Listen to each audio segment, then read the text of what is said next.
আসসালামু আলাইকুম। আজকে আমি দারুণ স্বাদের সন্দেশ বানিয়ে দেখাবো। প্রথমে হাফ লিটার দুধের ছানা নিয়েছি, এখন মথে নেব।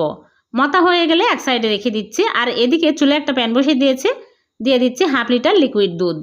আর দিয়ে দিচ্ছি ঘি 1 চামচ। ঘি বেশি দিলে মিষ্টির টেস্টটা আরও বেড়ে যায়। আর দিয়ে দিচ্ছি চিনি 1/4 কাপ।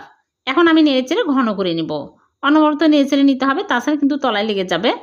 অনেকটাই ঘন হয়ে আসছে, ছানাগুলো দিয়ে দিলাম, দিয়ে নেড়েচেড়ে নিব। নেড়েচেড়ে ঘন টাইট করে নিতে হবে।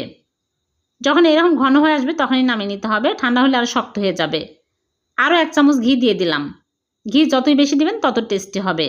এখন আমি চুলা থেকে নামিয়ে হালকা গরম থাকতেই আমি মিষ্টি শেপ দিয়ে নিচ্ছি। এরকম করে ছোটো ছোটো করে আমি সন্দেশের শেপ দিয়ে নিচ্ছি। হয়ে গেল ভীষণ মজার সাগুরদানা সন্দেশ বা গুটি সন্দেশ। ভালো লাগলে লাইক কমেন্ট শেয়ার করে দেবেন। আবার দেখা হবে। আল্লাহ হাফেজ।